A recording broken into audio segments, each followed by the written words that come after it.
if you see something is working really well, why not do it on a daily basis?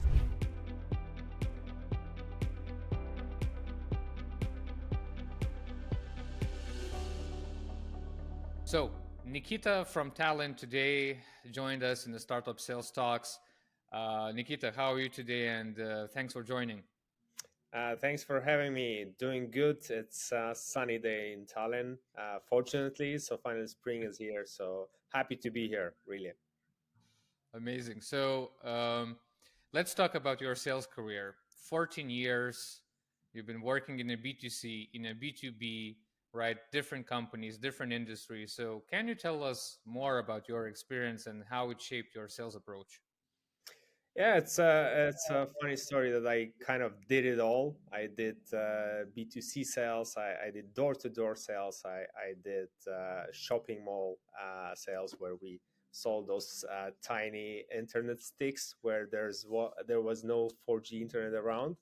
And now I ended up being in a tech startup, and previously to that I was in Deal, which was a you cannot call it a startup anymore. I think it's around 4,000 people working there. So yeah, it's interesting that the industries and the companies are different, but the sales uh, basics remain, I would say, right? So having said that, each industry and each like B2B and B2C definitely has its differences as well. So I think you need to just adjust your tactics or your behavior based on the product, based on the ICP, based on the people you're actually talking to. So is it very high level people that it's a bit different game. If it's B2C, it's just a numbers game. So there's a lot of things that you have to think about, but the basics of the sales are more or less the same. That you can actually adjust your game to any product, any company, any industry, as long as you're happy. And Nikita, what kind of adjustments you usually take while selling to SMBs and selling to enterprises? Yeah, so with enterprises, you have to understand that probably, or the most cases, there is not one decision maker, right? So with SMBs, it's quite easy in that sense that you just have to sell it to one person. It's the CEO or a head of, if we talk about Deal, it was head of HR, right? So you kind of make sense of what you do. They say yes or no, and that's it. So with enterprise sales, what is different that there's very different levels, and you have to make sure that you're communicating the right information to the right people at the right time, and that this information is aligned between them as well, right? So, and on top of that, there are also champions that you can actually leverage to do the enterprise sales, right? So if you don't have champions for a very complex case, it will be very hard to make a sale, right? So there's a lot of layers to that. While for SMB, it's mostly like, hey, you just have to get your pitch right. You have to have your value proposition there, and that's basically it, right? But yeah, enterprise is a bit different game. Different animal for sure. Exactly. And what about selling to startups? I guess you did that as well. Yes, so selling to startups is actually my favorite thing because there is a lot of enthusiasm. So, as I'm more of an emotional person, I kind of connect where there's very high level of energy and enthusiasm. So it's kind of like get yourself going, and then the person who you're talking to is also kind of getting excited, and then that's the best and the easiest sell. But you have to make sure that there's actually value behind your enthusiasm, right? If you're just selling air, uh, you can sell it, but you will not have a good customer review afterwards. Okay, and from the industry standpoint, so you worked in a different industry sectors. Do you have any insights to share about the specifics right? Just to give you an example, right? Like old school industry, like let's take real estate, right? The LinkedIn is not that effective, right? It's still the cell phone is the way to go. Is there anything else you saw during your career, like industry specific, aspects? Yeah. So, funny thing that actually the old and boring things like calling are actually coming back to the tech world as well. So, what worked at Deal quite well was actually cold calls because nobody else is doing that in this sector, right? So it's actually, I think it's a trial and error, right? So you can challenge the status quo, saying, hey, LinkedIn is not working for real estate. Is it true or not? You have to try and see what the results are telling you, right? Because it might be that, hey, LinkedIn is actually working because CEOs don't go to regular portals to look for real estate, but hey, here you are with some, maybe if you talk about investment real estate, right? So CEOs are getting interested in where to put their money into. So this could be a different angle. But I think yeah, one thing is challenging the status quo, and the second thing is just experimenting. That, hey, let's just try it out, right? If it works, it works, and just follow the numbers or follow the statistics. If you see something is working really well, why not do it on a daily basis? For example, getting referrals from your network, right? This is not something that is maybe a very common thing to do in B2C, right? Because the ticket value is small, and there is not much outcome from that. But if we talk about real estate again, like, hey, do you know anyone who is interested in investment real estate? Let's talk. Do you have like 10 people on top of your mind? So this is a tactic that actually Southwestern in Estonia was using. It's a company who's sending students to US and to sell books, right? And what they did when they recruited somebody, they were asking that, hey, do you know 10 people you would recommend for this job? So that's how they got a lot of people applying Hmm. for their project, and they were really really successful because a lot of people were referring me, and I was getting a lot of calls because of that. And I was doing the same, like, okay, who are the cool people I would like to you know be involved in this project. Makes a lot of sense. You can do this actually with attracting employees to your own startup. I think this is definitely one of the most powerful ways. And Yeah, just to kind of build up on the cold call thing. So it's definitely a renaissance for cold call because absolutely. there's so much email. LinkedIn is getting way more popular, and people just overlook cold calling, right? And it's all for taking. Yeah. Uh, well, at some time there was too much cold calling, right? So back then it started to decline. But now everybody is, I don't know if it's lazy or scared to talk to people. So now cold calling is standing out. So the ones who are actually doing that are seeing a lot of success. And yeah, we saw this massively at Deal because everybody is just sending automated outreaches, very generic emails, not personalized. So it kind of, you know, you can stand out just by doing the research on who the person is, what was the background, what could be interesting with this product, and just like pick up the phone and start calling. So yeah, I have massive respect for SDRs who are doing that, and they have a huge advantage right now in the market if they're good at cold calling. Absolutely. And there was a one, let's say, thing that almost happened is AI cold calling. There was one really cool tool. I'm not sure if you knew about it, but AI. It Mhm. was like dangerously good. But what happened? the I think European Union and US blocked Hmm. with the regulatory kind of some kind of statements, blocked that tool, and it's not something that you can do it Yeah, legally. So again, the cold calling is a superpower, especially if it's not going to be touched by AI. absolutely. And if it will be touched by AI, I don't think it will be affecting enterprise sales, right? Because you're speaking on a very different level, and most of the time you speak 90% about everything else but the sale, right? And 10% is actually when you talk business. So I think en masse, maybe smaller B2C cases, AI cold calling might work, right? They just predefine some qualifying questions for the person. Are you interested? Blah blah blah, and then it will go still to an actual salesperson, right?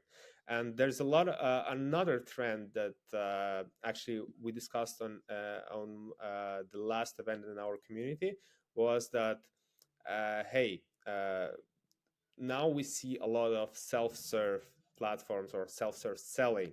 Uh, does it mean that sales people will struggle or they will be out of business? And I don't really think so because people love to buy. They don't like to be sold to, but they love to buy, and they love to buy from people. So I think it is a trend. I see a lot of US companies are starting to develop the strategy that hey, you can go and self-serve and buy whatever you want, but it will be only working for big established companies. If you're a new startup, if you want to just gain market share, no one is going to just go to your website and click buy. So it would be too easy. Yeah, and I think the question is the size of the deal. Is like if it's under $100, yeah, of course, it makes sense.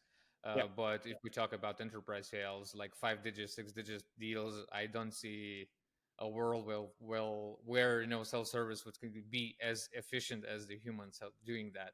So Yeah, I think it's a wet dream of founders that people just go and do six-figure deals on themselves, and there's like you're just counting money. absolutely. Okay, so Nikita, I really kind of was excited to know about your sales community in Estonia, Perform 8, Yeah. right? So how it was born and what you guys are doing in that community and how you're empowering, your colleagues. Yeah.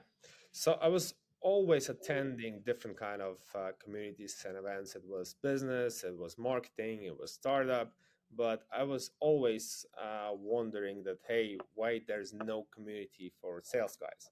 So my theory is that we talk a lot on a daily basis, so we don't want to spare any energy for other discussions outside of work, but there's still a need to share knowledge, to share experiences, to share new takes on sales because everything is developing so fast.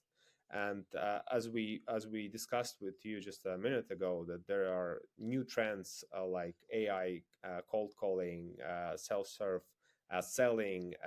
There is a cold outreach platforms that automate this. So there's a lot of things that have changed in the past 5 to 10 years, and I feel that a lot of salespeople are missing out, or they're just sitting in a limbo without any new information coming in, and they just do things they did all the time, and when the results start to decline, they are asking like, okay, what do I do now? So the idea of the community is actually getting together, sharing the knowledge, and actually learning collectively to be up with the trends, to be up with new tools. If there's anything interesting, actually worth applying into your sales process, or just diving deeper into the basics, because with all the noise, we forget about the basics, right? So the last event we had was about discovery, And this is a step that a lot of people are currently just skipping, because I had so much sales pitches without qualifying if I'm interested at all, or if I'm the right person to talk about this. So if there's any technical sales reaching out to me talking about some IT setup, I'm saying that, hey, I'm in sales. This is not something that I do. Do your research, do your discovery, and then start pitching, right? So the idea is just on top of learning and on top of exchanging is just to have a bit of fun, a bit of like light energy, because I feel that after COVID, still we haven't recovered. Speaking to people just because, not without any like purpose of selling, or but just communicating.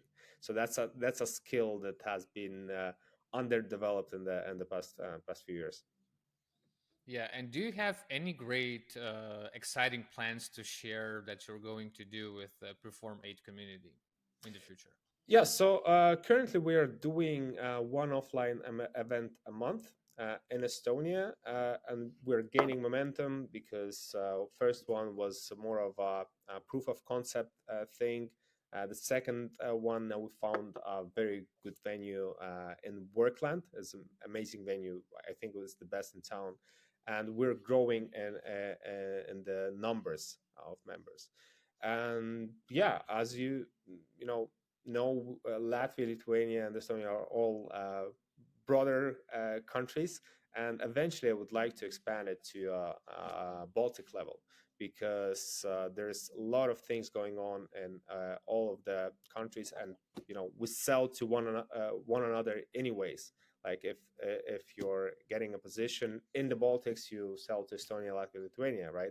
And it's good to be connected. And although we are very similar, we have our differences as well. And it's cool to learn about those differences as well. And how many members do you have in the community? Because I guess the sales professionals in Estonia is a quite rare case, let's say, compared to the technical talent. Yeah, I think we started just in January, so we already have around 100 members. So it was a good growth. Let's say in the startup world, it was from the first to the second event, it was 150 percent growth. So we could be a fast growing startup. But that's true that there are not many sales professionals who are on the international level.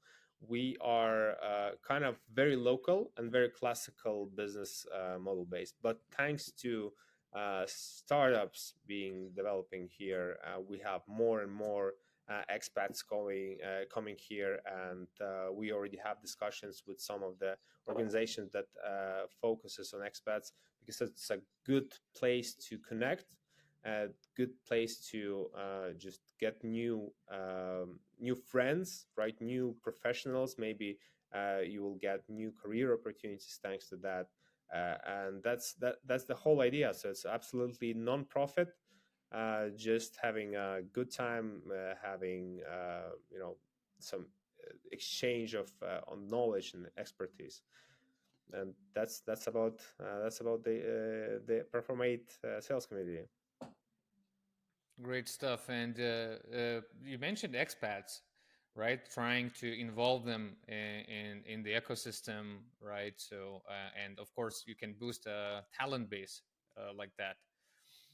So is there any else in your mind or the trends that you see how to solve a lack of the problem of lack of talent in the ecosystem, because the ecosystem is growing faster than, of course, the population in Estonia. We have the same problem here in Lithuania, right? So, what kind of trends do you see solving this problem, or is there anything original to do about this?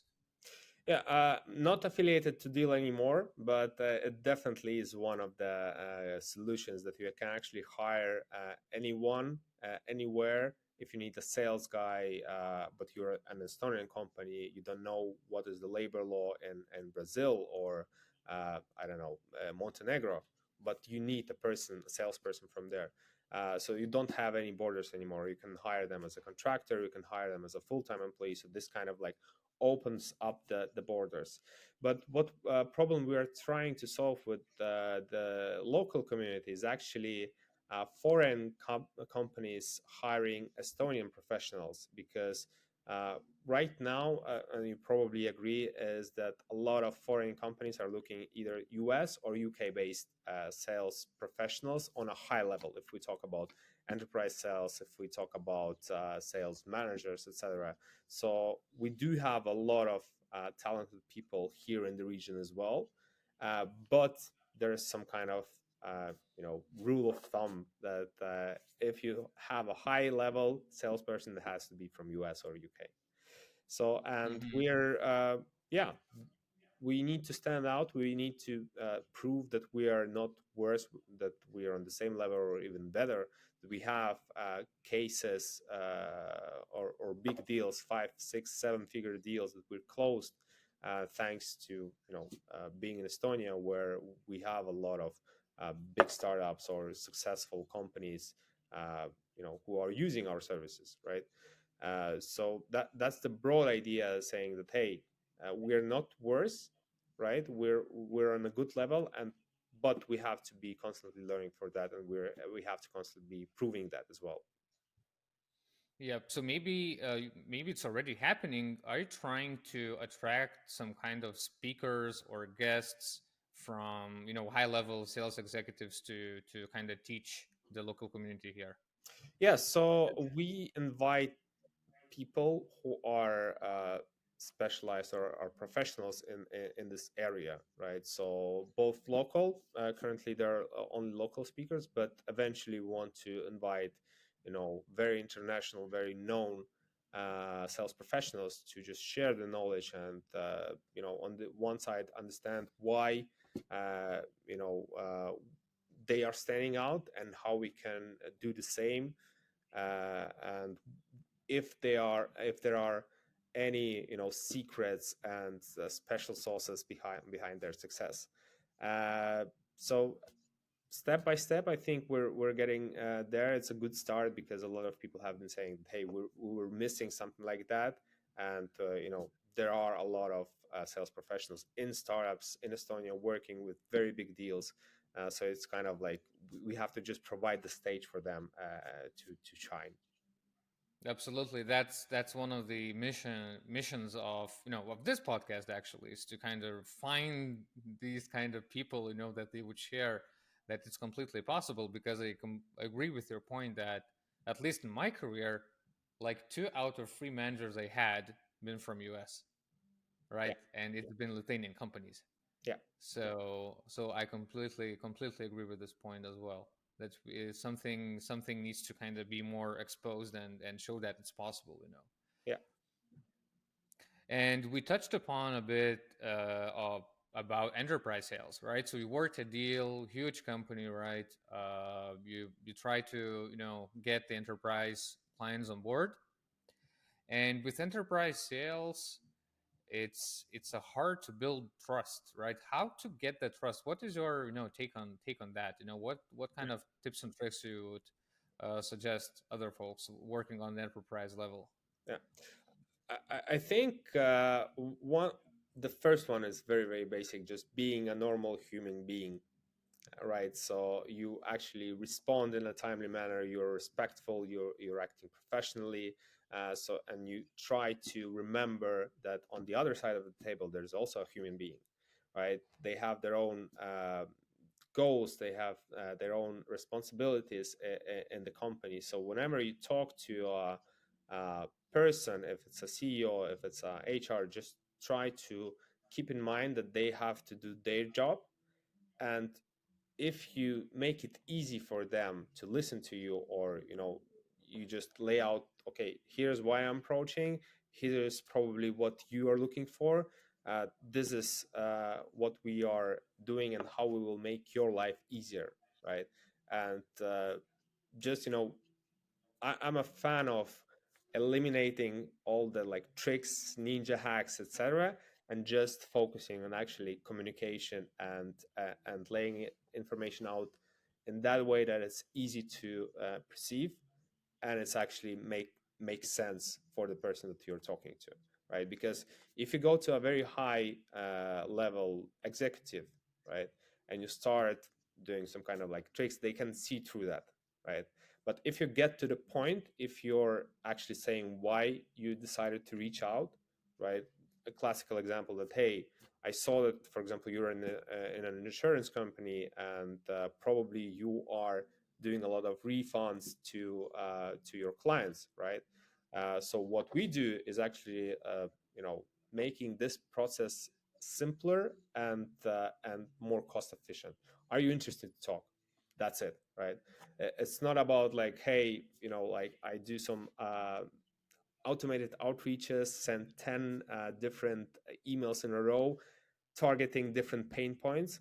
So hoping that it will hit one of them. But the truth is that if you're missing with the first one, the executive will not read the rest of the sequence, right? So you have to actually, be honest and be very clear what you're approaching, and then if it makes sense, if it's the right timing, if it's relevant to them, they will reply back to you, right? Or they will ask some additional questions. So it's kind of going from a mass approach that I shoot as many arrows as possible and see what sticks, to actually doing a very good qualification, a very good discovery, and if it makes sense in your head that the solution would actually work for this case, then it's good time to approach. Because I see a lot of salespeople approaching without having an idea of how could be working, right? There might be like some lack of information that you need to get to actually understand if it's happening. But on a high level, if you're not having an idea in your mind how this product or how the solution would help, it's better not to reach out and just dig more information on this case. Yeah, and one additional thing to add, at least from my experience, I think honesty in general from the Absolutely. salesperson is crucial. Because if you're honest with a potential prospect, or especially like C-level executive in the bigger organization, they will appreciate that, and maybe you will not sell to them, but maybe they will do a few Referral. referrals to you. Absolutely, absolutely. And I think that's a very good point, because some sometimes you're pitching, you understand that you don't have those features yet, and you try to stretch the communication just to build on the back of it, and not communicating this to the prospect, and this will end up in a frustrating situation. So it's better to saying, hey, the features you mentioned, we are building them, so I'm not sure how long it will take, maybe 3 to 6 months. So do you want me to keep you up to date with this, and we can continue the conversation, or you would like to go and find something that suits you better, right?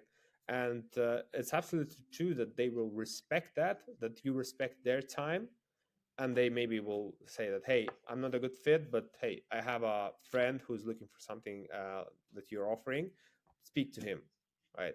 So I'm absolutely on the side of being honest and being very transparent. That, are you ready for the sale? Are you ready with the product? Are you actually a good match? And if you see that there's something else missing, or something that they are looking for, something entirely different, it's better to be upfront.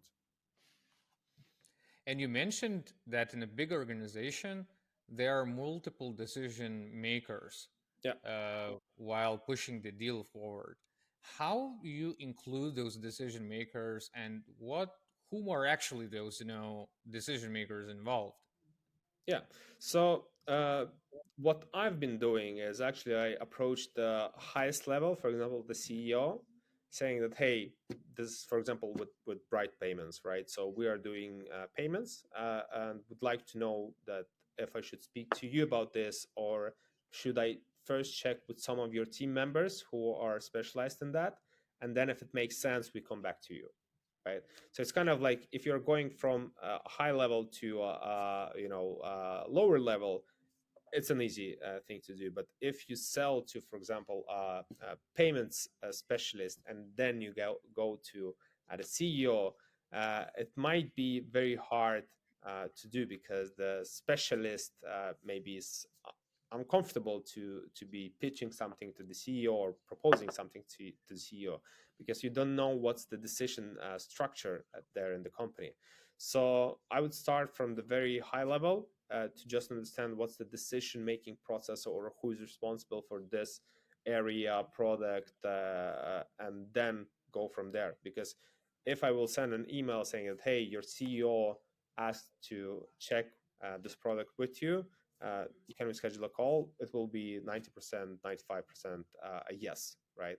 But if I go just like selling to the specialist, having a champion, but this champion is actually not making any decisions, or doesn't have a say to the whole process, so then it was a waste of time, right? So you have a champion, which is still a good thing, but in terms of like decision making, you still don't know what's the process usually.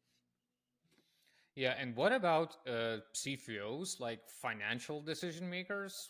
How do you see the role of them in actually closing the deal?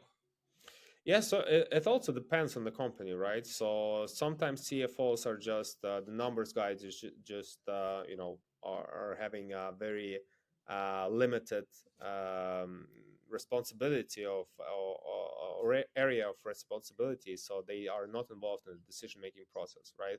And there are very very different structures of decision making, so it's just about figuring out what it is, right? Because maybe it's just solely the CEO of a large company who's making the decisions, right?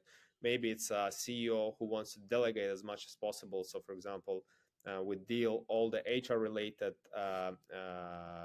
tasks were on the HR director, right? So CEO was not involved at all. So it was like fully trusting the person they hired to make all the decisions in the space, right? Sometimes it's the whole C-suite who is making the decisions. So it's CFO, CEO, COO, that you have to, like get on the one table and just, explain everything to everyone. So I think the first step is just to figure out what's the decision making process before making, like a strategy on who to approach and at what time. Absolutely, and actually, yeah, what I experience is that we're trying to close the deal. Is sometimes they say, "Yeah, it sounds good. I completely approve it, but I need to take your deal to the board." And in board, usually, things go south. Yeah. Uh, so, is there anything that you would like to mention how to kind of handle this kind of situation that it seems that it's moving to the right direction. They understood the value about the solution, and then it went to the board and it disappeared, right? And Yeah. something happened, right?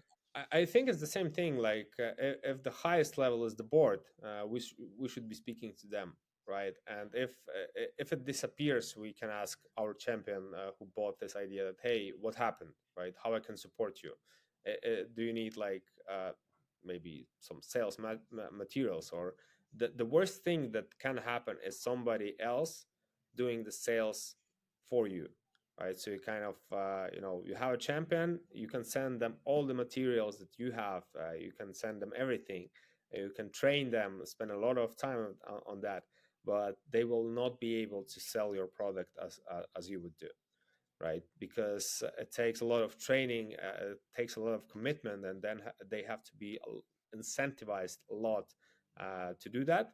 So what mostly happens is that they check that, do we need this? No, okay, thank you. So, and that's it, right? So we want to avoid that. So we want to be in front of the people who are making those decisions. So if you realize that the CEO is saying, hey, I will take it to the board, and we have a discussion about this, ask like, hey, can I support you? Can I join that meeting just in case they will ask some questions that you will not have the answers to. So just not to stretch the whole process, just to have it as a very clear case. Let's do it together, right?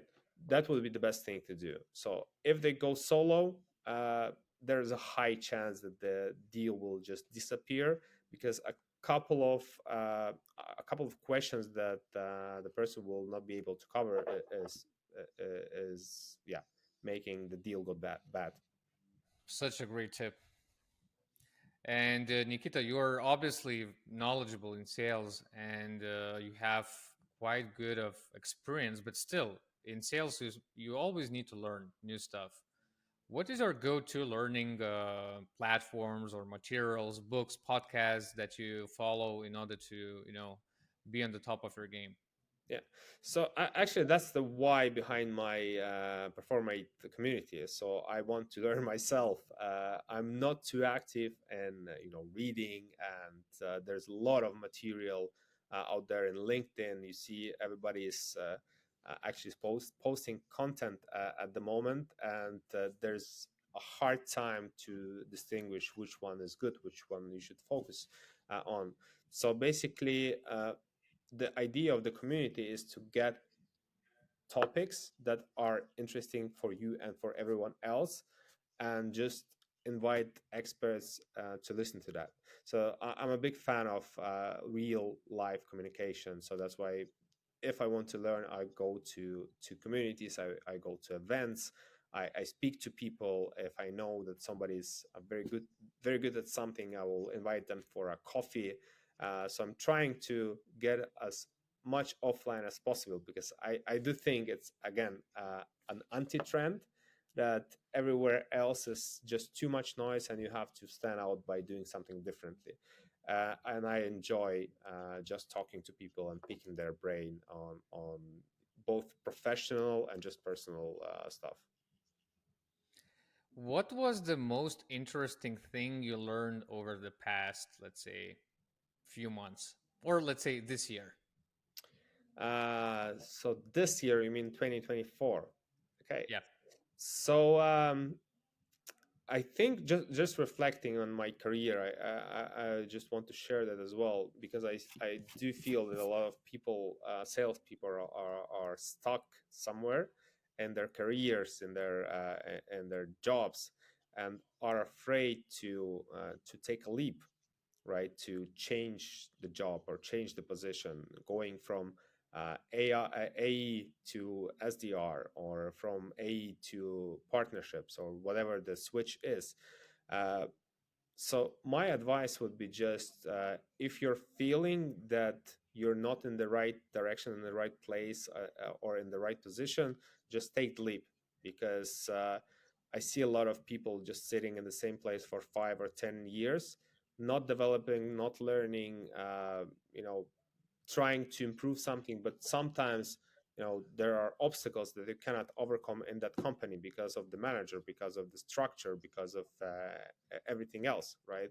So there's a saying that if the mountain is not coming to you, you have to go to the mountain, right?